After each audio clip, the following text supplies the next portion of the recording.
Hola a todos, soy Amadeo Valls, soy facultativo especialista de área en el Hospital Virgen Macarena de Sevilla. Alguno puede que ya me conozca por algunas otras colaboraciones con la Sociedad Española de Física Médica. Y bueno, doy las gracias a Eva María Ambroa por su amable invitación para otra colaboración con la Sociedad Española de Física Médica. Bien, me toca hablar en este curso de estadística sobre análisis de supervivencia. Lo haremos desde una perspectiva un poquito más clínica, o eso intentaré, tocando pues más o menos los puntos esenciales. Tampoco es que yo sea un gran experto, ni un moderado experto en estas lides. Simplemente, bueno, llevo algún tiempo leyendo algunas curvas de supervivencia de los artículos científicos de lo que se trata, o esta es la visión que quiero darle, ¿vale? Bien, estos son los temas los puntos que vamos a ir tocando a lo largo de la charla. Una breve introducción al ensayo clínico y cómo se describen los datos necesarios para el análisis de la supervivencia, que es el siguiente punto. Hablaremos fundamentalmente del método Kaplan-Meier, que es lo que habitualmente se utiliza, el método más extendido y el que mejor resultados da, ¿no? Hablaremos también de lo que es la supervivencia mediana y hablaremos de los intervalos de confianza, aunque brevemente, muy brevemente, porque ya en otros puntos del curso se ha tocado con mayor profundidad.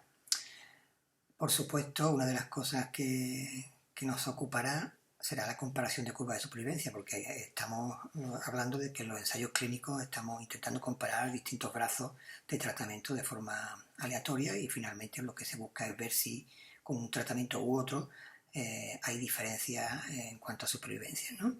Para eso el test habitual suele ser el logaritmo de los rangos y otros test cuando las curvas son entremezcladas y no se abren a lo largo del tiempo, pues puede utilizarse algún otro test como el Breslow o Wilcoxon. También analizaremos otras curvas o otros modelos como son los multivariables y fundamentalmente el análisis de supervivencia mediante la regresión de Coase, ¿no? Que nos proporciona conceptos como la azar o el azar ratio, que también veremos o intentaremos diferenciar de la O-ratio, que es el otro concepto que se usa, por ejemplo, en regresión logística, ¿no? Veremos cómo se comparan esas curvas con la regresión de Coase y algunos parecidos y algunas diferencias que existen entre la regresión logística y la regresión de Coase, que son fundamentalmente los modelos multivariantes que se suelen utilizar. Aunque si la variable, por ejemplo, es continua, como luego veremos al final de la charla, pues una de las maneras de aplicar sería la regresión múltiple, ¿no? Bien, la base del desarrollo científico en medicina se basa desde hace ya mucho tiempo en los estudios experimentales, en los que se intenta modificar un poco la situación en la que se desarrollan los acontecimientos para ver si algún tratamiento, pues como hemos dicho hace un momentito, es mejor que otro. Bien, ya se conoce que en 1747 un médico de la Armada Británica, el señor Lane, pues a bordo del Salisbury, pues empezó a tratar a los marineros contra el escorbuto mediante proporcionarles fruta fresca.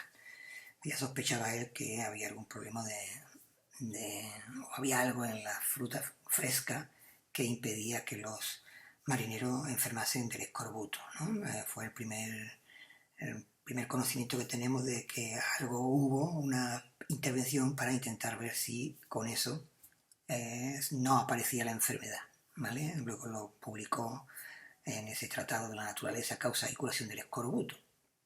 Ese colega pues también ya esbozó los primeros conceptos de sesgo y posteriormente en el siglo XIX otro médico desarrolló un ensayo clínico en el que con ese ensayo clínico los resultados fueron descartar o erradicar procedimientos inútiles como la sangría. En aquella época se usaba la sangría para todo. Tenías una enfermedad que te duraba 3 días, te hacían una sangría. Y si tenías anemia, te hacían una sangría. Y es decir, que la cosa se arreglaba con sangrías y no era en la botella de líquido. Claro, con esto, los ensayos clínicos ahora pasa lo mismo.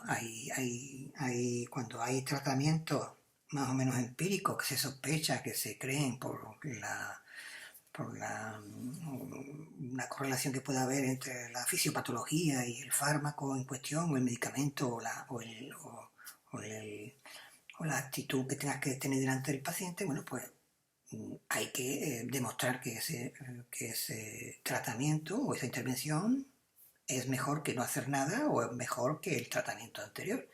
Bueno, pues aquí ya en el siglo XIX empezaron las bases para poder saber que la manera experimental y correcta y una herramienta potentísima para intentar saber si se puede continuar con un tratamiento o hay que cambiarlo por inútil, pues en este caso particular es un ejemplo de cómo se contribuyó a la erradicación de este tipo de tratamientos basados en a saber qué y heredados de la antigüedad y que no eran más que inútiles e incluso perjudiciales, ¿no? Entonces, evaluando, como pone ahí, enfermos con neumonía, erisipela, faringitis, bueno, y haciéndolos con uno, haciéndolos con otro, se vio que no había ningún resultado que mejorara con una sangría, ¿vale? Bien, en la siguiente diapositiva podemos ver cómo, ya mucho más tabulado, vemos cómo un ensayo clínico es un diseño experimental, como dice ahí, que es la forma más adecuada de hacer investigación. Es una técnica poderosa y con ello lo que hacemos es evaluar la efectividad de una intervención. Evidentemente, si queremos hacer algo que realmente no sea sesgado, hay que intentar que la asignación a los brazos que se supone que van a ser comparados sean asignados de forma aleatoria, ¿vale? De esa manera estamos hablando de un experimental puro, donde el médico que va a dar el tratamiento, los pacientes y los que incluso que analizan los resultados están ciegos y no saben qué es lo que se está dando, si es un placebo o si se está dando, en este caso particular es fácil, con un medicamento, ¿no? Si la asignación de a qué va, a qué grupo o a qué brazo del ensayo va, lo sabe el equipo, pues entonces se le habla de que el experimento es cuasi experimental, ¿no? Los ensayos clínicos, habitualmente hay agendas o checklist, donde digo agenda, pero he querido decir guías, ¿no? Donde está más o menos ya establecido y estandarizado el recorrido a la hora de montar un ensayo clínico y qué puntos deben tener en cuenta si quieres que luego ese ensayo clínico sea aceptado para una publicación y cumpla con la normativa de que el ensayo cumple con todos los requisitos para no tener ningún tipo de sesgo a priori, ¿no? Tienes que tener claro cuáles son los objetivos, cuál es la pregunta o la hipótesis que hay que responder en este estudio, cuál es la población que se va a estudiar, qué consiste, si son cáncer de pulmón, estadio localmente avanzado, que van a ser tratados con un tratamiento de inmunoterapia junto con radioquimio, qué tamaño de las muestras se espera conseguir, definir perfectamente cómo es la asignación aleatoria, no solo decir que es aleatoria, sino hay que decir cómo se ha desarrollado, si ha sido una secuencia numérica, si ha sido con algún tipo de procedimiento, algún algoritmo, y cómo se ha llevado a cabo y dónde se ha llevado a cabo, ¿no? Es decir, cómo se ha implementado esa asignación. También, si el ensayo es posible tener una ocultación de la asignación, es decir, que ni los médicos que van a tratar al paciente ni los pacientes van a conocer si le ha tocado o no le ha tocado el brazo experimental, porque habitualmente es un brazo experimental que se prueba frente a uno ya estandarizado que se saben los resultados. El reclutamiento, con las fechas de inicio y final, la adherencia de los participantes, hay que saber si los participantes han abandonado, por qué motivo, los potenciales sesgos de selección. Hay que analizar por intención de tratar, es decir, si luego hay un paciente que cambia por algún motivo, cambia porque hay una progresión de la enfermedad o cualquier otra causa y cambia al grupo estándar, hay que analizarlo como si no se hubiera cambiado. evaluación de las reacciones adversas, es decir, todo un listado donde finalmente podríamos evaluar la calidad del estudio que se presenta incluso antes de tener resultados, los resultados clínicos que se prolongan a lo largo del tiempo según el estudio que sea. Bien, como hemos visto en la diapositiva anterior, finalmente acababa ese listado teniendo el concepto de calidad, ¿no? Cómo saber si realmente necesitas leerte el ensayo clínico o el estudio que tienes delante de tus ojos o merece la pena dedicarle el tiempo o no. Para eso hemos visto cómo hay directrices o guías donde te dicen cómo desarrollar la presentación por escrito o qué son los ítems o tópicos que tiene que tener ese estudio escrito para que la gente pueda considerarlo como de calidad, ¿no?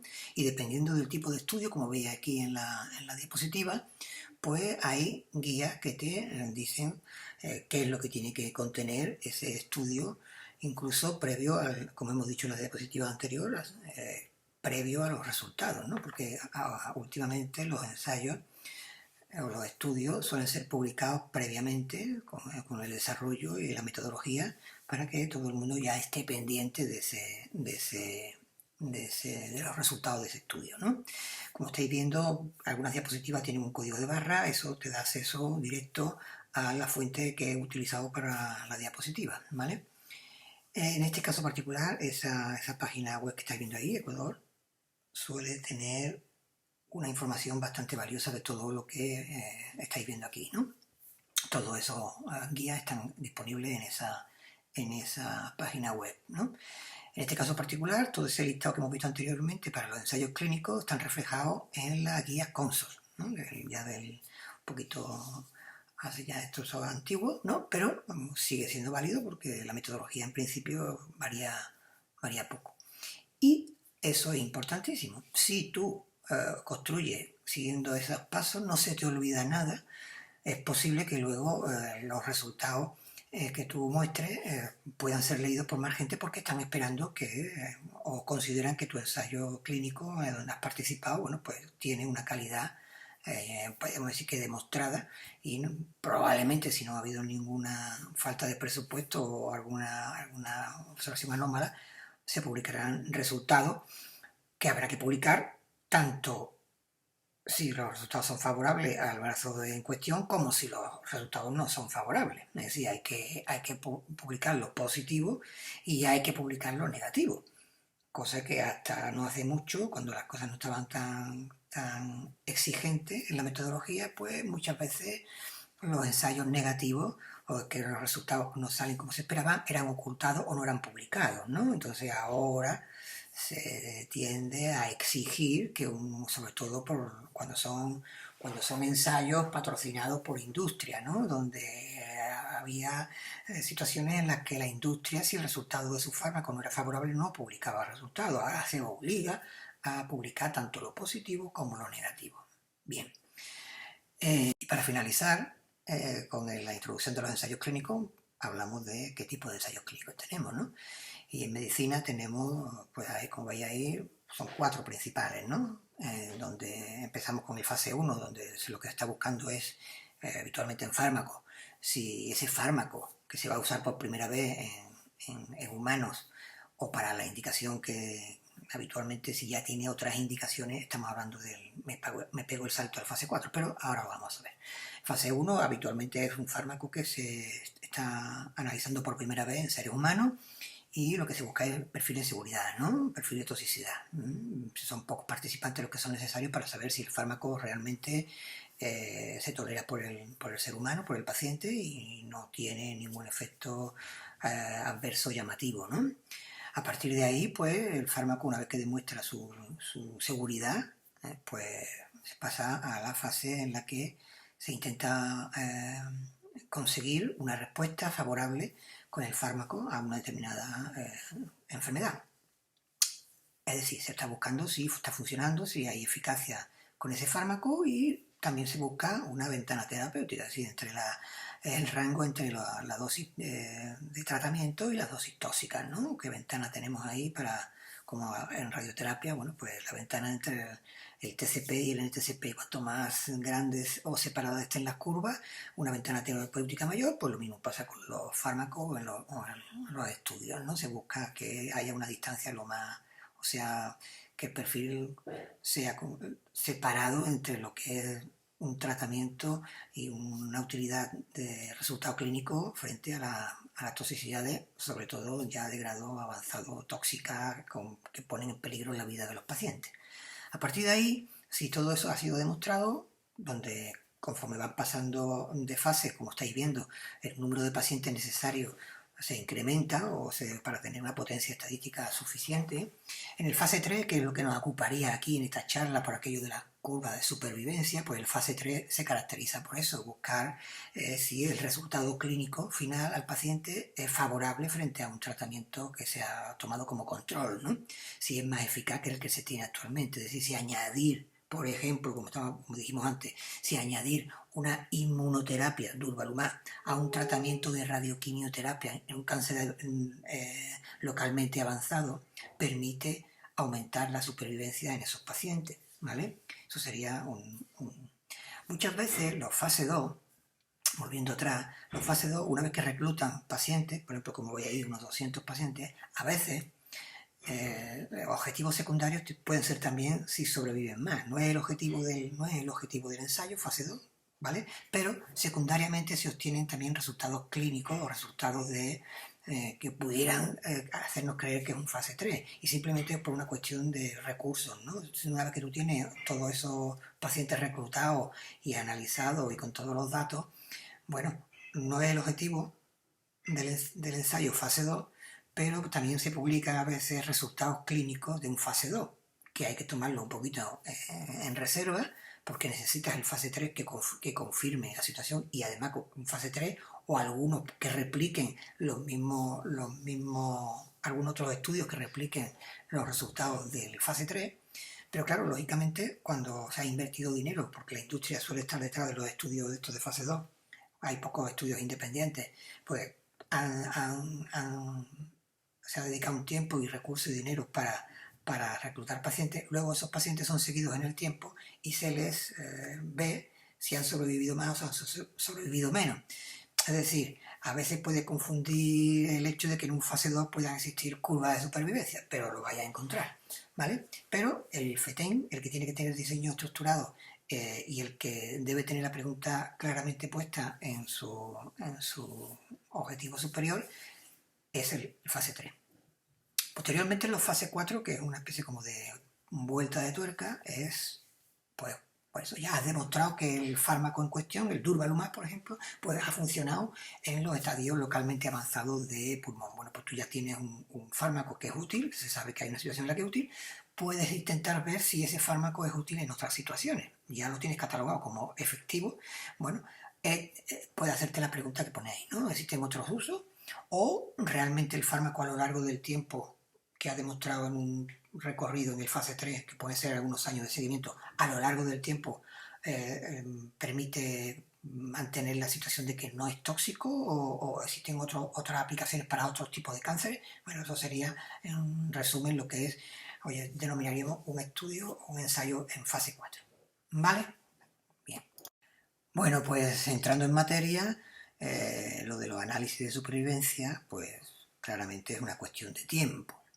Tiempo, no el tiempo o el espacio-tiempo de Einstein, el tiempo hasta un evento. Y en esto nos vamos ya a ir centrando. Las curvas de supervivencia que podríamos considerar, por aquello de que somos médicos, que siempre va a ser, el evento va a ser la muerte, pero no es así, ¿de acuerdo? Como ahora veremos. Bien, como vemos en esta diapositiva, la cuestión de tiempo es, pues eso, tiempo que tarda en producirse una defunción, tiempo que se tarda en manifestarse un síntoma llamativo, el tiempo que tardan los individuos en tener una recidiva de la enfermedad, o el tiempo hasta que una prótesis o un dispositivo electrónico implantado, un marcapasos, pueda tener algún tipo de malfunción. Es decir, resumiendo, es el tiempo hasta un evento. Y ese evento para las curvas de supervivencia requiere que sea irreversible y suceda una sola vez. ¿De acuerdo? La mayoría de los ensayos clínicos sobre el cáncer, los resultados se muestran así, con curvas de supervivencia, o curvas de libres de enfermedad, o libres de progresión, que lo que suponen es que está diciéndote una probabilidad de sobrevivir más allá de un tiempo. ¿De acuerdo? El tiempo especificado, 1 año, 2 años, 3 años. Bien, el tiempo está en el eje horizontal y en el eje de la sisa, en el eje de ordenada, tendríamos la probabilidad, ¿de acuerdo? De manera que esas curvas, como digo, van a mostrar el tiempo hasta que se produce ese evento que habitualmente en las curvas de supervivencia, en los ensayos clínicos, suele ser la muerte o la recidiva, fundamentalmente. Entonces, como estamos viendo, necesitamos una variable tiempo, que es una variable cuantitativa continua, y tenemos un suceso o un evento. Ese suceso o evento tiene que ser dicotómico, ¿sí o no? Si hay muerte, no hay muerte. Si hay recidiva, no hay recidiva. Si hay toxicidad, no hay toxicidad. Es una variable dicotómica. Y sobre eso se aplica a los distintos modelos que se pueden utilizar, ¿no? En este caso particular nos centramos en la curva de análisis de supervivencia y vamos a utilizar, como he dicho al principio de la charla, el método más habitual en medicina, que es el método de Kaplan-Meier. ¿De acuerdo? De manera que como vamos a ver en la siguiente diapositiva, vamos a ver qué información tenemos o qué características tienen los datos para este análisis de supervivencia. Bien, en estos estudios de análisis de supervivencia, tú evidentemente, como veremos posteriormente, tú no vas a tener a todos los pacientes entrando a la vez. Tú tienes pacientes que a lo largo del tiempo van a ir entrando en el estudio, en lo que se llama el periodo de reclutamiento. Tú vas a tener pacientes que van a entrar de los primeros y luego a lo largo del tiempo, que donde esté abierto el estudio, pues se van a ir incorporando pacientes que pasen la criba de criterios de inclusión y pasen la criba de la randomización. Claro, una vez que el paciente entra, el paciente puede terminar o sale del estudio, como veis aquí, razones por qué se puede terminar el estudio con un paciente, ¿no? Porque el paciente ha muerto. El paciente se ha muerto durante el desarrollo del ensayo, pues eso es el evento, ¿vale? Pero puede pasar que se termine el estudio y el paciente no haya presentado la muerte o la recidiva o la malfunción, ¿de acuerdo? Esos son los censurados, porque el evento se determina, todo lo que no es un evento es una censura, ¿vale? Y esa censura puede ser porque, como digo, en el punto B, el paciente sigue vivo cuando se ha finalizado el estudio, porque el paciente se retira, abandona, no quiere continuar con el ensayo, o cambia de domicilio, o se muere de otra enfermedad que no era la del estudio. Hay que tener en cuenta que a pesar de que los pacientes están incluidos con un cáncer, en este caso particular que estamos hablando de oncología, pero los pacientes pueden tener otras comorbilidades más o menos serias que a lo mejor no le impiden participar en el estudio, pero sí puede ser una comorbilidad que puede descompensarse y originar la muerte por eso. El paciente puede ser un cardiópata o puede ser un paciente que pueda tener algún problema ventilatorio crónico y bueno, pues y sufra un ingreso por una neumonía bilateral y se lleva al paciente por delante y muere y no se ha muerto del cáncer que se estaba estudiando, ¿de acuerdo? Todo eso son pacientes que se censuran, ¿de acuerdo? De manera que lo que sí hay que tener en cuenta es que se hacen unas asunciones, y es que los pacientes que han sido censurados, como habéis remarcado, deben tener un comportamiento igual o se hubieran comportado de manera igual hasta presentar el evento.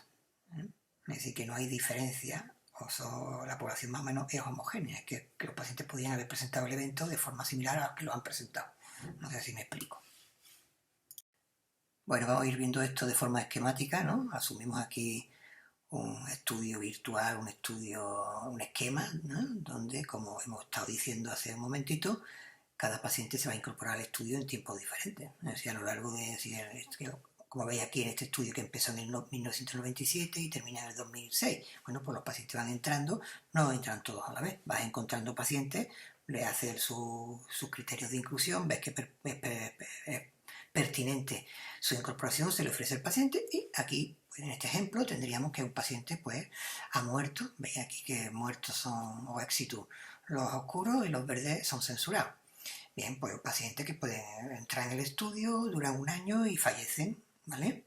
Otro paciente puede durar más tiempo, se incorpora casi cuando acaba el primero y el segundo pues te aguanta 1, 2, 3, 4, 5 años o casi 5 años y muere durante el estudio o el periodo de seguimiento. Otros pacientes vivos pues termina su seguimiento antes de cerrar el estudio, pero no ha presentado el evento. Es decir, esto es una información, como decía la diapositiva anterior, son informaciones truncadas con tiempo de seguimiento incompleto, ¿no?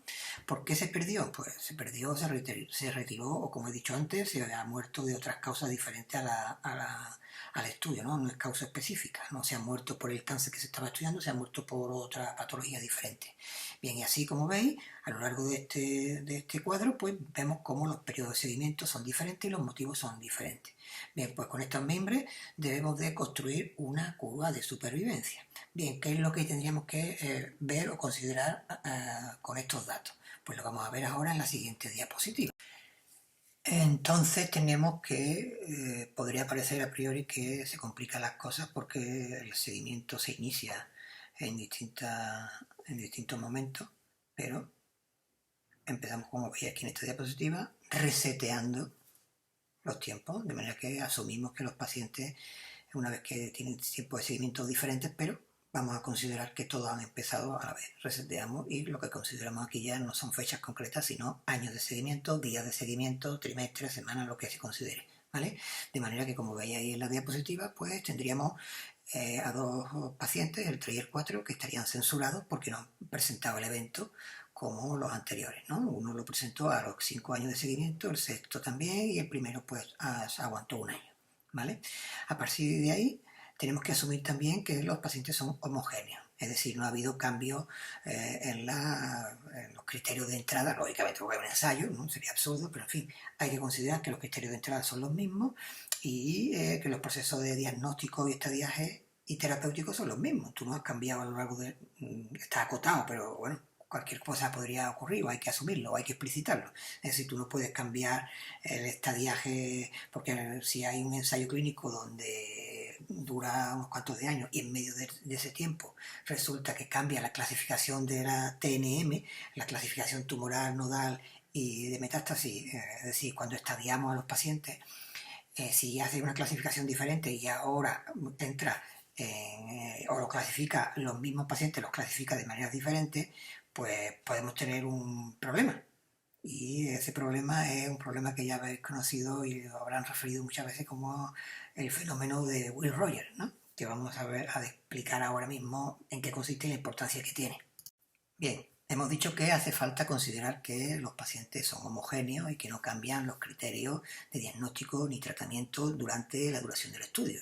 Es obvio, si queremos que algo experimental no tiene incertidumbre, pero bueno, hay alguien que se le puede olvidar, ¿no? Y a muchos de los que se les puede olvidar son a los propios médicos. Es decir, que durante un estudio o cualquier otro, o no hace falta que sea un estudio, puede ser tu propia práctica asistencial. Estás reclutando pacientes y en medio de un tiempo, una década, 5 años si acaso, tú a lo mejor haces un análisis de tus propios pacientes, pero no te acuerdas de que tú empezaste etiquetando a los pacientes con la clasificación TNM de la edición de la séptima edición y los pacientes últimos han terminado siendo etiquetados o clasificados con la octava edición y ahí ya podía haber cambios según la patología que estemos considerando, ¿no? Bien, pues este personaje americano era un cómico que una vez con la depresión americana y las migraciones que se produjeron, pues soltó esta frase que tiene mucha enjundia, ¿no? Cuando los Okies de Oklahoma se mudaron a California, aumentaron el nivel de inteligencia medio de ambos estados, ¿no? Esto era bastante sarcástico, ¿no? Está diciendo que cuando los que se mudaron eran los tontos, pues esos tontos que se mudaron a California eran más listos que los tontos de California, de manera que cuando migraron los tontos quedaron los listos. Entonces en Oklahoma, que quedaron más listos, pues la media de inteligencia aumentó sin hacer nada, sin charlas ni clases particulares. Pero claro, como llegaron esos tontos de Oklahoma a California, y a esos eran tontos también, pero estos son más listos, pues también sin hacer nada, el nivel de inteligencia de los de California también aumentó. ¿Vale? Esto que es muy gracioso y que lo podéis tener en detalle si queréis con esa QR, es fundamental y es la base de muchas de las clasificaciones en medicina. En medicina tenemos compartimentos estancos para poder diferenciar al sano del enfermo, y todas las medidas van a tener un límite a partir del cual tú clasificas a una persona como enferma o clasificas a una persona como sana, clasificas a una persona como que tiene anemia o clasificas a una persona como que no tiene anemia. Todos los parámetros o todas las analíticas, todas las clasificaciones tienen un límite a partir del cual tú eres, o tienes esa enfermedad, o tienes ese parámetro alterado, o tienes el colesterol alto, o no lo tienes alto, o tienes el azúcar alto, o no lo tienes alto, o eres diabético, o no eres diabético. Bien, en eso es lo que se considera que hay que tener cuidado a la hora de incluir pacientes en un estudio para luego hacer un análisis de supervivencia que no tenga ese sesgo. Bien, siguiendo con el fenómeno, pues una manera de explicar el fenómeno de Will-Rogers, como he dicho, sería viendo cómo tú puedes considerar con una prueba, yo que sé, analítica de colesterol, pues tú podrías considerar que si la cifra del colesterol, como cuando yo estudiaba, eran consideradas normales a partir de 240, pues todo lo que tuviera el colesterol por encima de 240 se consideraba enfermo, que tenía el colesterol alto, y todo lo que estuviera por debajo pues se consideraba que tenía un colesterol normal. Esto ha ido cambiando a lo largo del tiempo, y ahora los pacientes que se consideran enfermos de colesterol son incorporados los pacientes con niveles de colesterol más bajos. Ahora ya la sociedad de cardiología y de hipertensión y algunas otras pues consideran que los niveles peligrosos o niveles para considerar a un paciente hipercolesterolémico son niveles que estén rondando por encima de los 200, y a partir de ahí hay que tomar algún tipo de medida. Habitualmente esas medidas suelen ser la simvastatina, la atorvastatina o la rosuvastatina, ¿no? Las estatinas.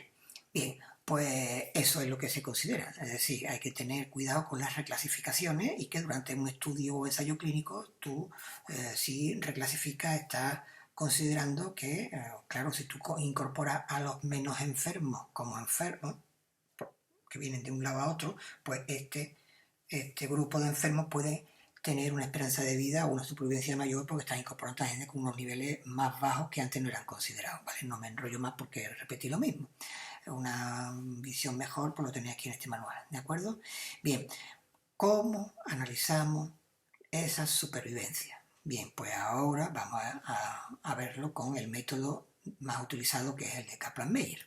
Bien, pues entramos entonces en el método más utilizado en medicina, que es el método de Kaplan-Meier. El método de Kaplan-Meier es un método no paramétrico. Eso significa que no considera que tengan los casos, no tengan una distribución normal ni una concreta. Simplemente el único supuesto es que no haya una censura informativa. Es decir, la censura tiene que ser no informativa. ¿Qué significa eso? Significa que los sujetos que se censuran, es decir, los que no manifiestan el evento o la muerte, son representativos y se comportan o se comportarían de la misma manera que los que presentan el evento. Y, evidentemente, que saber que un paciente ha sido censurado no nos va a informar sobre su pronóstico. ¿Se entiende? Es decir, que por el hecho de que el paciente no haya presentado el evento, no nos dice a nosotros que esos pacientes tienen mejor pronóstico, tienen factores mejores, porque si no estamos invalidando el procedimiento. Hemos dicho que todos los pacientes tienen que tener unas características similares, y no podemos obtener una información previa de las características de los pacientes por el hecho de que no hayan presentado el evento, no se han muerto, ¿no? Porque probablemente si a los pacientes los seguimos a lo largo de toda su vida o desarrollo vital, finalmente todos presentarían el evento, ¿no? Sobre todo en cáncer suele ser frecuente que en pacientes, si los deja a lo largo de su seguimiento, medicina es 0, 1, 2, 3, 4, 5, cualquier cosa que pase de los 5 años, estamos diciendo que son pacientes que están, entre comillas, en remisión clínica, pero el paciente puede morirse al 6.º año. Es decir, que hay que tener cuidado de no considerar a los pacientes que no presentan el evento como distintos a los pacientes que presentan el evento. Ese es el resumen. Para entender cómo se construye una curva de supervivencia, vamos a empezar con este ejemplo sencillo que no tiene objetivo más que el poder saber cómo se preparan los datos para que poder entender exactamente por qué la curva de supervivencia tiene la forma que vamos a ver que tiene. De manera que a la izquierda vamos a tener una tabla teórica de 9 pacientes con distintos tiempos de seguimiento en años, como veis ahí, cada uno tiene uno distinto, y a su vez en la tercera columna vemos si el paciente ha presentado el evento que estamos estudiando, que sería en este caso particular la muerte. Un 1 es muerte o éxito y un 0 es que sigue vivo o censurado. ¿Vale? La primera cosa que se hace cuando se analiza o se intenta analizar una curva de supervivencia es ordenar, poner la tabla en orden con arreglo a los años de seguimiento. De manera que pasamos de tener el paciente número 2 que estaba en segunda posición, tenemos que pasar a estar ubicado en la 1, 2, 3, 4, 5, 6, en la 7ª posición, porque su seguimiento es más largo que los anteriores, ¿no? Bien, pues una vez reclasificado la tabla por el tiempo de seguimiento, continuamos la preparación de los datos que vamos a ver aquí ahora, de manera... Bien, si preparáramos los datos ya para hacer cálculos, tenemos que, como veis aquí, una vez ordenado la tabla por años de seguimiento, en el primer año hemos tenido una muerte y nos quedan 3 pacientes a riesgo de los 4, de manera que tendríamos un 75%. En el segundo año seguimos teniendo un muerto de 4, 3 a riesgo de muerte, serían 75%. Ya en el tercer año tenemos que han fallecido dos personas de las 4 que teníamos, de manera que tenemos 2 a riesgo, cae la supervivencia al 50%. En el cuarto año tenemos que han muerto 3 de 4, tenemos un paciente a riesgo de morir, al 25% cae ya la muerte. Y de manera que cuando lleguemos al quinto año, los 4 pacientes han muerto, no tenemos ningún riesgo, luego la supervivencia cae a 0. De manera que así a priori podríamos decir que la supervivencia a 5 años de nuestros pacientes sería 0. Pero, como estáis viendo aquí, tenemos pacientes que no han muerto cuando acaba el estudio, que son el paciente número 4 y el número 7, que han vivido 6 y 7 años y no han muerto. ¿Qué pasa con ellos? ¿Qué hacemos con los pacientes que no han fallecido? ¿Desaprovechamos su información? Un seguimiento censurado, pero que es un seguimiento que está ahí. ¿De acuerdo? Bien. Lo que hacemos es que los datos censurados también se aprovechan. Mira que hay que considerar esos tiempos también, porque es falso que nuestra supervivencia en esa tabla llegue a 0 a los 5 años. Tenemos 6 años y 7 años en que hay pacientes que siguen vivos. ¿De acuerdo? Entonces, vamos a ver los pasos ya más detenidamente, donde, como hemos dicho y hemos visto hace un momento, hay que ordenar los datos de forma ascendente según el tiempo de seguimiento o de observación. Luego haremos una tabla de supervivencia, calcularemos para cada tiempo el cociente entre el superviviente y los que están a riesgo de fallecer, y luego eso lo que vamos a hacer es multiplicarlo. Haremos un productorio para tener la supervivencia total, ¿vale? De manera que lo que tenemos que considerar es que, y ya me estoy repitiendo, los pacientes con datos censurados también vamos a considerarlo en el análisis, ¿de acuerdo? Bien, entonces tenemos que con la tabla de la izquierda ya podemos ir construyendo una tabla de supervivencia, de manera que el tiempo de observación se va a iniciar un periodo solo cuando alguien fallece, de manera que, como estamos viendo en la tabla de la derecha, los tiempos no son, hay algunos que se saltan. Por ejemplo, no hay tiempo 2 del año 2. ¿Por qué? Porque en el año 2, como veis en la tabla de la izquierda, no se produjo ninguna muerte. De manera que si tenemos 9 pacientes, pues en el año 1 tenemos que entran 9 pacientes en el estudio, en el año 1 se ha muerto un paciente, sobreviven 8 pacientes. Así sucesivamente hasta el último tiempo donde se haya producido fallecimiento. ¿Cuántos entran entraría en el quinto año, como veis, entran después el del año 6 y el del año 7, que siguen vivos, ¿vale? Muere uno el año 5, sobreviven los demás. ¿Qué ocurre? Que el tiempo finaliza en el quinto año porque es el último fallecimiento registrado, ¿de acuerdo? Continuamos. Ahora lo que tenemos que hacer es calcular para cada tiempo el cociente entre los que sobreviven y los que están a riesgo de fallecer. De manera que, como veis ahí en la tabla, empezaríamos con todos los pacientes, ¿no? Antes del año 1 o hasta el 1, pues tendríamos que todos nuestros pacientes están a riesgo de fallecer, pero no nos ha muerto ninguno. Ya cuando pasamos al año 1, del 1 hasta el 3, pues tenemos nuestros pacientes y ya el primer año ha muerto uno. De manera que sobreviven 8, pues 8 partido por 9 ya tenemos la primera supervivencia. Hay que tener en cuenta que los que están censurados no provocan saltos, ¿vale? Pero cuando se disminuye el denominador, pues hace que la magnitud del salto sea mayor, ¿de acuerdo? Pero recordar que solo se producen tramos en los tiempos en los que hay fallecimiento.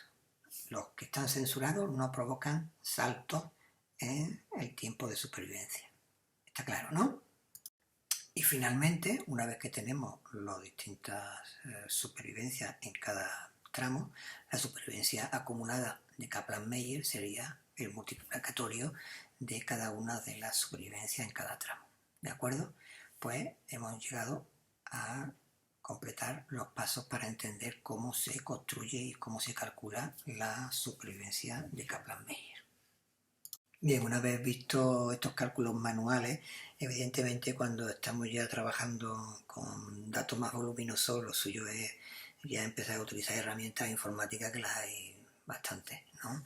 El propio Excel tiene algún paquete o algún añadido donde podéis descargar a los que estéis interesados aquí, se llama Real Statistics, y que se puede implementar en Excel y que tiene, pues bueno, es un paquete estadístico llamativo, interesante para los que se quieran iniciar en estos temas, donde ya, como veis, tenemos una curva, ¿no?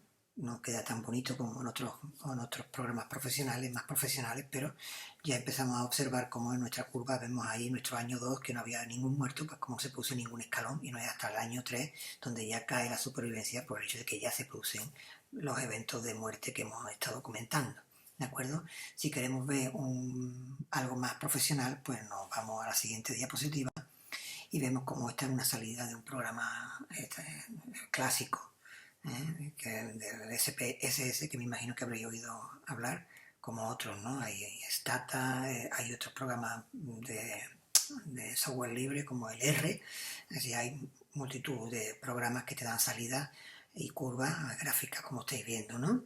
De manera que esa es la curva típica para un número de pacientes, como en este caso particular, este ejemplo, bueno, pues esa es la curva de nuestro ejemplo, ¿no? Son escalones muy evidentes porque son 9 pacientes que han estado seguidos a lo largo de esos 7 años, ¿no? Pues ahí veis cómo los tramos en los que la curva va cayendo tienen un tamaño diferente porque solo, insisto, solo se contempla un escalón cuando el tiempo que se mide se ha producido un evento, una muerte, una recidiva. Entonces ahí es donde cae la supervivencia, como estáis viendo en la tabla que está aquí al lado a la derecha, ¿de acuerdo? Bien, algo que hay que tener en cuenta y que a veces se puede confundir es lo que estamos viendo aquí. La supervivencia mediana no es la mediana de la variable tiempo de supervivencia. Vamos a verlo ahora, vamos a distinguirlo. Si estáis viendo aquí, nuestro seguimiento en años, pues si tú haces el estadístico, pues como veis en la tabla de la izquierda o en la gráfica de barra de la derecha, vemos como la mediana de seguimiento son 3 años, ¿de acuerdo? Con una media de 3 con algo, es un intervalo de confianza, pero la mediana son 3, ¿no? Y tenemos un rango que hemos tenido 1 año hasta 7 años. La mediana, 3. Bien, eso es una cosa. Pero otra cosa es la supervivencia mediana, de la curva de supervivencia. Son conceptos diferentes que hay que no confundir. Y como vemos aquí, la estimación de la supervivencia mediana, estáis viendo que es aquel tiempo en que están vivos el 50% de nuestros pacientes. Esa estimación, como veis, ya no lo dice el propio software, la estimación son 5 años. La mediana del seguimiento en tiempo, hemos visto que era 3, pero la mediana de supervivencia de nuestros pacientes, es decir, cuando están vivos, el 50% llega a 5 años. A los 5 años tenemos la mitad vivo y la mitad muerto, ¿vale? Son conceptos diferentes y que no se deben confundir, ¿de acuerdo? Cuando el tratamiento es bastante efectivo o el pronóstico no es muy malo, puede que esa supervivencia mediana no se llegue a obtener. Es decir, esa curva de supervivencia se mantenga a lo largo del tiempo por encima del 50%. Si nuestros pacientes siguen sobreviviendo a lo largo del tiempo más del 50%, no tendremos una supervivencia mediana alcanzada. ¿Está claro? Bien, en cuanto a los intervalos de confianza, tampoco es que me vaya a parar mucho porque ya he visto que se ha tocado anteriormente dentro del curso, ¿no? Pero sí está claro que una vez que tenemos la supervivencia de una muestra que nosotros tenemos y queremos extrapolar a una curva de supervivencia poblacional, evidentemente necesitamos tener la incertidumbre con su intervalo de confianza, ¿no? Y eso se obtiene, como ya se habrá comentado a lo largo del curso, mediante el error estándar, porque se asume que bueno, si ya una población, bueno, pues una distribución normal, y podríamos utilizar la fórmula que veía abajo, ¿no? de la supervivencia en un tiempo más o menos el error estándar por 1.96, que es las dos sigmas de la curva de Gauss, ¿no? Evidentemente, aún así, y no es el objetivo de esta charla, pero el error estándar puede necesitar ser transformado, lo que se llama el error estándar transformado, cuando no se conoce bien si la extrapolación a la población va a ser correcta o no.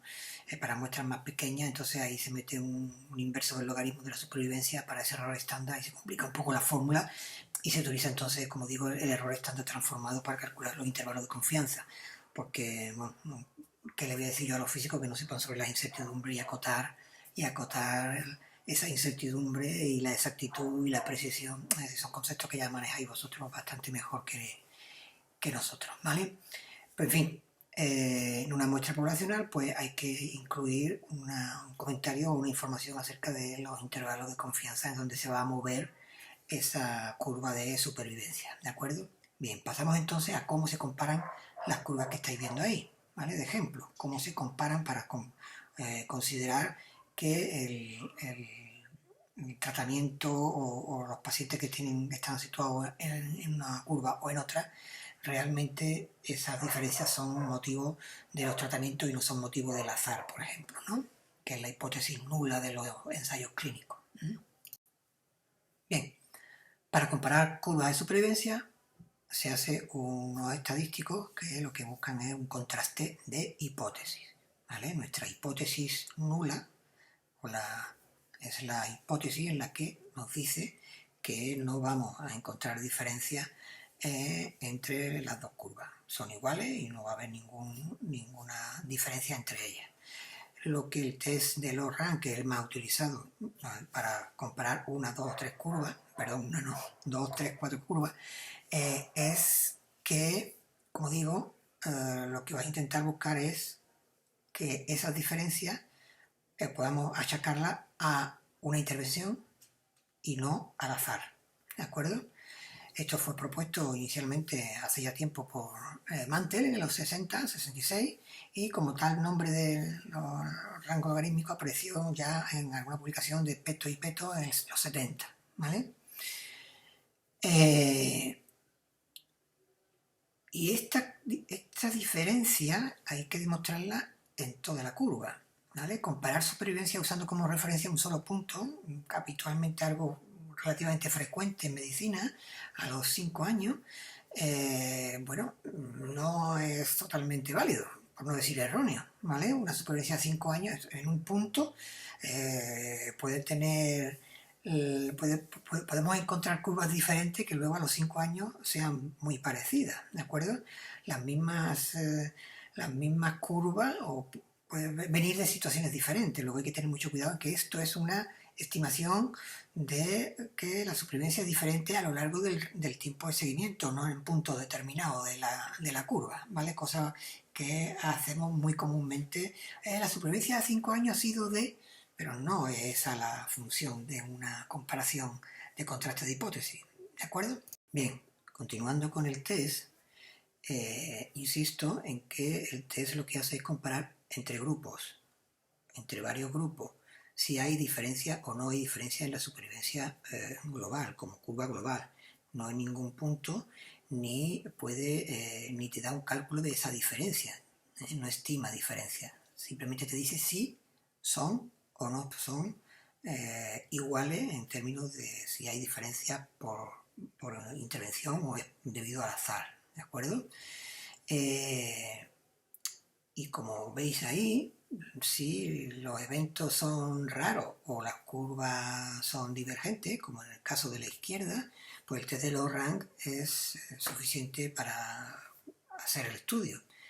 Cuando las curvas, por ejemplo, como en la gráfica de la derecha, se entremezclan y inicialmente hay un grupo que tiene mejor supervivencia que otro y luego con el paso del tiempo cambia la situación, ahí pues habría que utilizar algún otro test, ¿no? Hay más test para comparar, no solo el Lorentz, este es el más frecuente y el más famoso, entre comillas, ¿no? Pero los paquetes informáticos te dan opciones varias para poder comparar. En este caso particular, si estuviéramos en el caso de la derecha, en el que las curvas se cruzan, bueno, no estaría de más de hacer no pedirle solo un test al paquete informático, sino pedirle, por ejemplo, el de Wilkinson, ¿no? De manera que si los resultados del test de Lorentz o el de Wilkinson son parecidos, pues se informa en el ensayo clínico con un solo test, ¿no? Pero si fueran diferentes, pues sí convendría explicitar el resultado con ambos test, ¿no? Para que ya el lector tuviera interpretación por libre de cuál es la situación, no obviar que hay diferencia entre los test, ¿vale? ¿De acuerdo? Bien, pero claro, cuando hablamos de la estimación de si las curvas son o no son iguales, la coletilla que sale de la boca pues tiene una P inferior al 0.05, que esto es significativo, ¿no? Y la P para arriba, P para abajo. Vale, como veremos en esta diapositiva, lo importante no es si es estadísticamente significativo la diferencia que se han encontrado, es decir, que no son motivo del azar, sino que hay que considerar otras cuestiones, como es el tamaño del efecto que esa curva por sí sola no da. En esta diapositiva os pongo una referencia que recomiendo que escaneéis y pilléis, porque se habla de que el valor de P está obsoleto, como veis en el artículo, ¿no? Y que lo que importa es el tamaño del efecto, y ciertamente es así. Se nos llena la boca siempre en unas presentaciones de que hay unas curvas que son con una P por debajo de 0,5 estadísticamente significativo, y asociamos estadísticamente significativo como que hay una diferencia en el efecto. Y el efecto es otra cosa diferente. Y ese efecto va a ser considerado y es lo más importante en un ensayo clínico. Realmente a nosotros nos importa así cuántos pacientes se benefician de un tratamiento y en cuántos más hay de beneficio frente al tratamiento antiguo, ¿no? Estadísticamente significativo puedes encontrar diferencias nada más que con potencia. Es decir, si tú metes paciente, puedes encontrar diferencias estadísticamente significativas cada vez más pequeñas. Es decir, puedes tener curvas muy parecidas, curvas muy cercanas entre ellas, pero que son estadísticamente significativas. Pero el tamaño del efecto puede que no sea clínicamente relevante. Y aquí lo que intentamos es que sea clínicamente relevante, no que sea significativo la estimación de las curvas. ¿De acuerdo? En esta siguiente diapositiva vamos a ver cómo tendríamos un ejemplo teórico donde hay una diferencia de los tres grupos, pues entre dos de ellos uno destaca por ser diferente, ¿vale? Estadísticamente significativo. Bien, pero el tamaño, esa flecha, esa amplitud del tamaño, esa divergencia entre las curvas, ¿realmente es clínicamente relevante?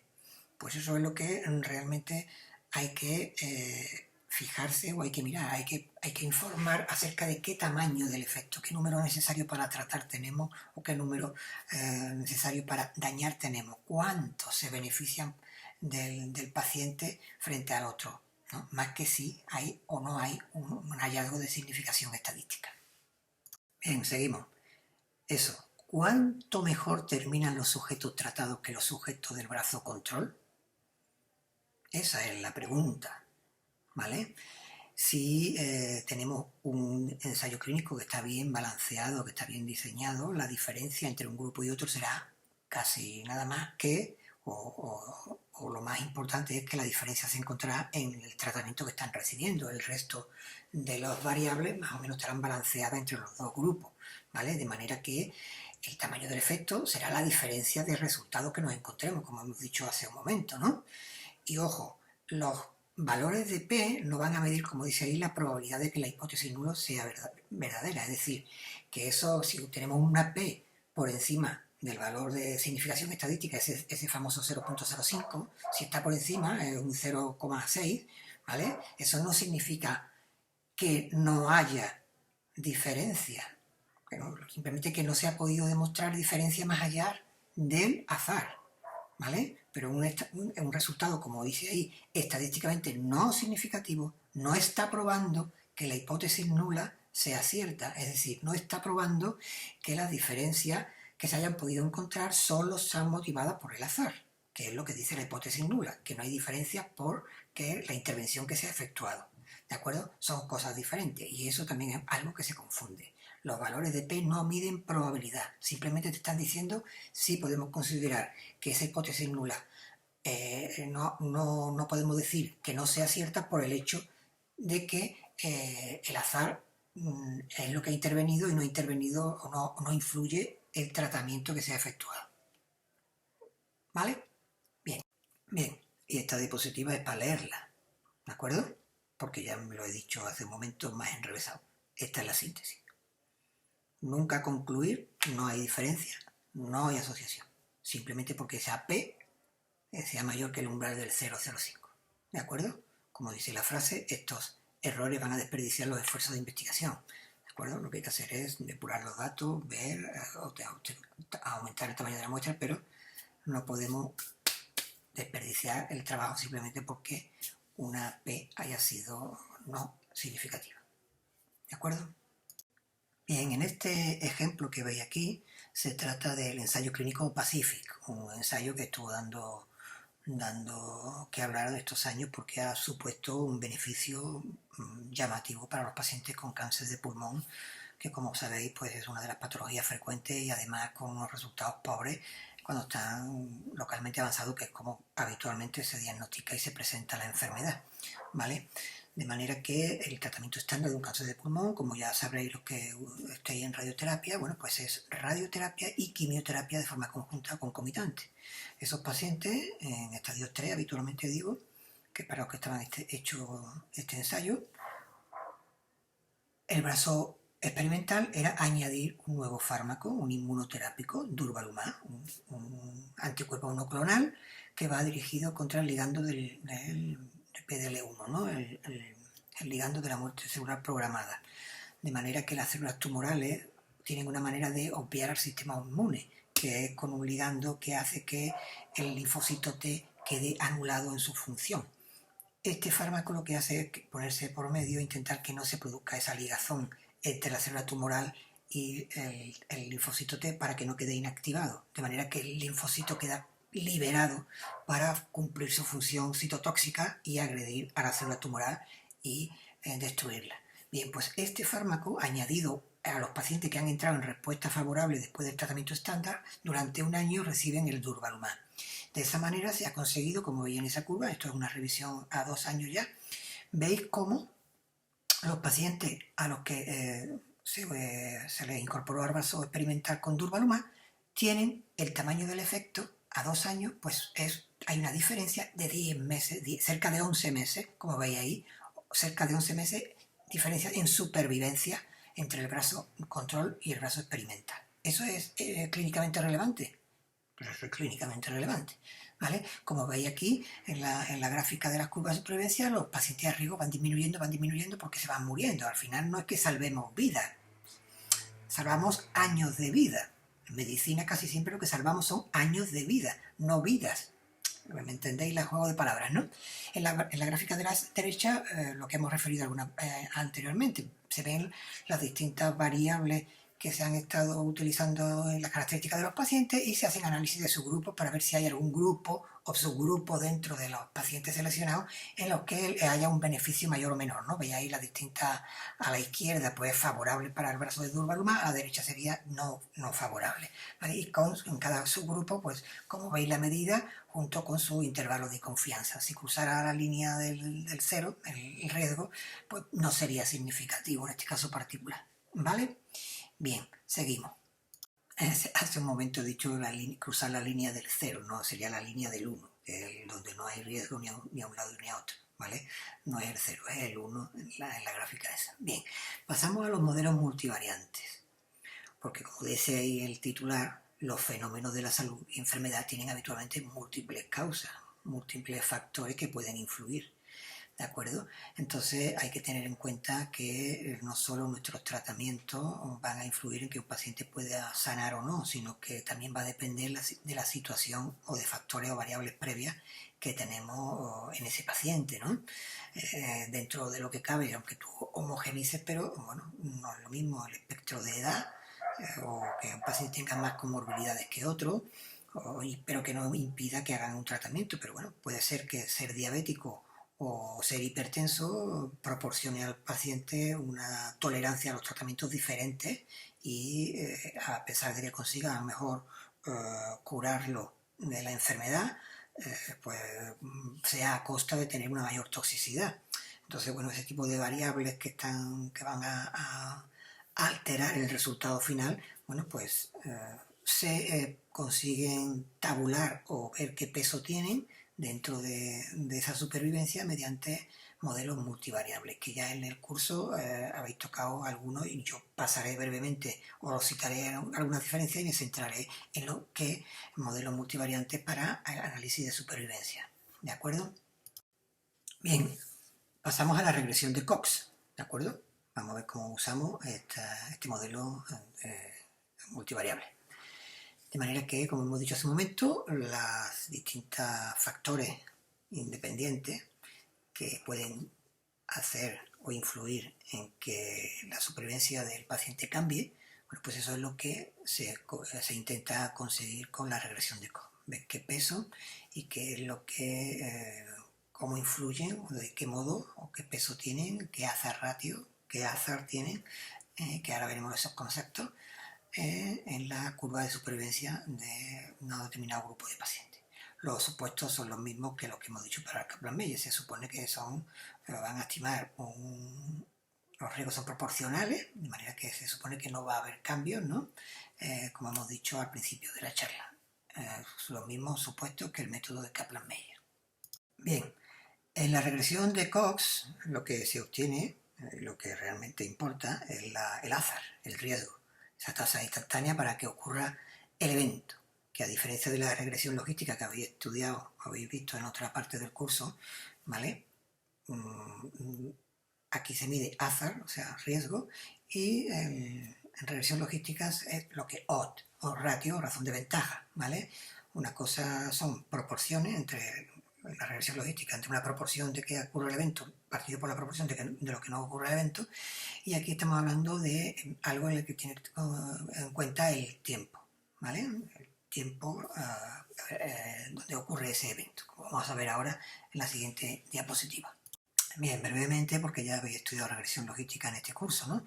Pero vemos como en la regresión logística lo que estamos hablando es que unas variables predictoras pueden hacernos cambiar la probabilidad de que surja el evento dicotómico, ¿no? La variable objetivo que puede ser que es sí o no, que ocurra un determinado evento, ¿vale? Lo que estamos hablando son de probabilidades de que ocurra frente a la probabilidad de que no ocurra. Y esas variables predictoras son las que van a interpretarse con la regresión logística. En la regresión de Cox estamos prácticamente hablando de lo mismo, variables predictoras, pero lo que se está consiguiendo es evaluar una supervivencia a un tiempo. De manera que aquí lo que vamos a tener, en vez de una razón de ventaja o una ventaja, tenemos un riesgo, un azar, ¿vale? Un azar ratio, un riesgo que va a suceder en un grupo o en otro. Y como vemos, es lo mismo que la curva de supervivencia de Kaplan-Meier, ¿vale? ¿De acuerdo? Suceso ocurrido en un instante partido por supuesto que están a riesgo, ¿vale? Bien, continuamos con la siguiente diapositiva. Bien, en este ejemplo vamos a intentar aclarar lo que es los conceptos de azar y azar ratio. Como veis en la tabla, pues tenemos unos pacientes que con distintos tiempos de seguimiento y su estado, ¿no? Uno hace 1 año y medio, otro a 2 años, 3 años y medio, hasta 5 años. Bien, en el grupo A, si quisiéramos saber el azar a 2 años, pues tendríamos que a 2 años, en el grupo A, hay un muerto, ¿de acuerdo? De 5 que están a riesgo de morir, ¿de acuerdo? ¿Por qué 5 y no 6? Pues como estáis viendo, si estamos diciendo que a 2 años, el que estaba a año y medio no ha llegado a 2 años, luego no podemos contarlo, porque aquí solo se cuentan muertos, en el periodo donde hay muertos, si no, no se puede contabilizar un riesgo donde no hay muerte. De manera que a los 2 años, en el grupo A, tenemos un muerto de 5 a riesgo, ¿vale? Y en el grupo B sí tenemos 6 pacientes porque los pacientes han llegado a los 2 años. Luego tenemos que han muerto 2 pacientes a los 2 años de los 6. De manera que tenemos, como veis ahí, 0,2, 0,33. La relación entre ellas, una división entre ellas nos daría 1,67. Esto supone que la mortalidad del grupo B sería un 67% superior a los 2 años. A los 2 años. ¿Pero qué pasa a los 3 y medio o qué pasa a los 5 años? Los riesgos no son iguales. El azar no es igual a lo largo del tiempo. ¿De acuerdo? Entonces, ¿qué es lo que hace la regresión de Cox? Pues la regresión de Cox lo que hace es promediar e intentar ponderar una azar ratio a lo largo del tiempo, ¿no? Con todas las azar diferentes que encuentra a lo largo del tiempo, como veis ahí, el azar ratio a 5 años sería de 1. ¿De acuerdo? Bien, y como hemos dicho, no se pueden comparar o no se puede obtener azar en los periodos donde no hay muerte. No se puede comparar riesgo de mortalidad si no hay mortalidad. Pues el azar, la regresión de Cox lo que hace es promediar. Por eso se llama, el modelo de Cox se llama también de riesgos proporcionales. De manera que hace una estimación ponderada a lo largo de todo el seguimiento. De manera que pondera todos los azar que obtiene a lo largo del tiempo. Bien. Brevemente, esta diapositiva para hacer incidir que la ecuación de la regresión de Cox es prácticamente similar a la de la regresión logística que ya habéis estudiado en el curso. En la regresión logística, la variable de respuesta o dependiente era el logit, o el logaritmo natural de la probabilidad, mientras que en la regresión de Cox la respuesta depende del tiempo, ¿vale? Y la variable dependiente es el logaritmo del azar, ¿vale? Cuando estáis viendo ahí los coeficientes, pues de cada variable o cada variable predictora, ¿no? Pues como hemos dicho, hemos amplificado, ¿no? Diabetes sí, no. Fumador sí, no. Hipertenso sí, no. Vale, pues el sí es un 1 y el no es un 0. Pues en esos coeficientes, los factores dicotómicos, ¿no? Pues si está expuesto a ser fumador o está expuesto porque es diabético, bueno, pues sobre el azar bazal, que es cuando todas las variables son 0, ¿no? Sobre ese se añaden los distintos coeficientes y finalmente el azar ratio consiste en el antilogaritmo de la coeficiente, ¿no? ¿De acuerdo? Y bien, hago esta diapositiva simple diciendo que el azar ratio, aunque muchas veces se asocia a riesgo relativo y podría ser aceptable considerar que un azar ratio es un riesgo relativo, pero hay que tener en cuenta de que no son lo mismo. ¿De acuerdo? El azar ratio expresa cuántas veces es más rápida la ocurrencia de la muerte o el evento que se está midiendo en un grupo que en otro, ¿vale? Si tenemos un azar ratio de 2, significa que se multiplica por 2 la velocidad con la que se ocurre el evento. Porque estamos hablando de que el azar ratio es una tasa instantánea, ¿de acuerdo? Si la exposición de la variable predictora, por ejemplo, fuese cuantitativa, habría que elevar el número e con el coeficiente, pues habría que multiplicar previamente ese coeficiente b por el incremento en unidades de esa variable predictora cuya azar ratio estamos queriendo medir, ¿vale? ¿De acuerdo? Y aunque, insisto, el riesgo relativo y el azar ratio a veces pueden ser considerados como algo parecido, pero hay que tener en cuenta que conceptualmente no son la misma cosa. Vale, vamos a pasar ahora a un pequeño ejemplo, un ejercicio hecho con datos de pacientes del Hospital Virgen Macarena de cáncer de próstata que han sido reclutados entre los años 2018 y este año 2022, ¿vale? Como veis aquí tenemos que el número de casos que teníamos registrados eran unos 600, ¿de acuerdo? Se han producido 47 eventos, en este caso particular el evento es muerte, tenemos supervivencia global de los pacientes recogidas y sabemos si están vivos y muertos. Como veis, la próstata no es algo que sea una patología con una alta mortalidad, de manera que el número de eventos con respecto al número total de casos registrados pues relativamente baja, ¿no? 47 casos, ¿vale? Censurado el resto y como veis aquí pues no hemos tenido casos perdidos o casos que no puedan ser aceptados para el análisis, ¿no? Bien, en este caso particular, en el ejemplo, he intentado hacer una regresión de Cox donde participen variables pronósticas, ¿no? En este caso particular hemos visto algunas comorbilidades, la diabetes, si el paciente era hipertenso, si tenía el colesterol o tenía una patología de los lípidos, si era o no era funcionalmente su tiroides, por este caso el hipotiroidismo, ¿vale? Puede ser, el hipotiroidismo puede ser un factor que empeore la situación o incluso que lo beneficie según el cáncer que sea, si el paciente es fumador o no fumador y el estadio, que es algo lógicamente que pesa, como vamos a ver, en el pronóstico de la enfermedad. Después con estas variables, con estas pocas variables, hemos hecho este ejercicio, ¿vale? Si en vez de la regresión de Cox con estas variables independientes hubiéramos utilizado un Kaplan-Meier para ver la supervivencia, como son un número de eventos escasos frente al número total, pues el test de log-rank sería un test bastante aceptable para el análisis, ¿no? Bien, como veis aquí en la tabla de codificación de las variables, cuando las variables de interés, variables independientes, pueden tener más de dos situaciones, como puede ser fumador, que puede ser fumador, no fumador o exfumador, ¿vale? El propio software, el propio programa estadístico crea variables dummy, ¿vale? De manera que en el estadio, que son 4 estadios, como veis aquí, el estadio 1, 2, 3 y 4, el estadio más avanzado es el 4, se crea una variable dummy con el valor 3. Por lo digo porque ahora vamos a ver las tablas y podemos confundirnos el estadio 4 con el número 3 que aparecerá como variable que se ha utilizado para la codificación en la regresión de Cox, porque como veis los coeficientes de las variables pueden tomar valor 0 o 1. Cuando la variable categórica, la variable tiene más de 2 opciones, pues entran en juego variables dummy para poder analizar correctamente el caso, ¿de acuerdo? Bien, pasemos a la siguiente. Bien, ¿qué resultados tenemos?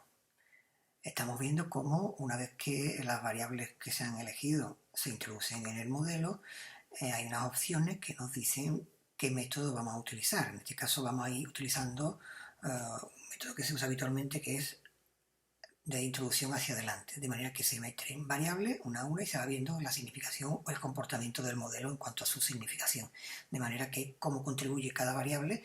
Si la variable contribuye, se le va a decir en el modelo, como veis, como estáis viendo aquí arriba, pues entrará con 0.05 y saldrá del modelo con 0.10.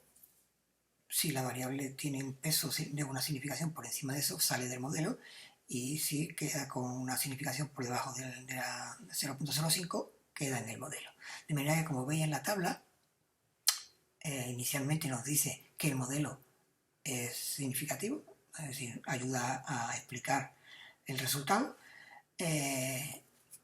y veis cómo de todas las variables que hemos elegido, pues no está la hipertensión, no está la dislipemia, no está el hipotiroidismo y ha quedado la diabetes, ¿de acuerdo? De manera que con un grado está significativa la variable, pues la variable diabetes aporta un hazard ratio del 85%. Es decir, que si el paciente es diabético, el riesgo de tener la muerte se incrementa de esa manera.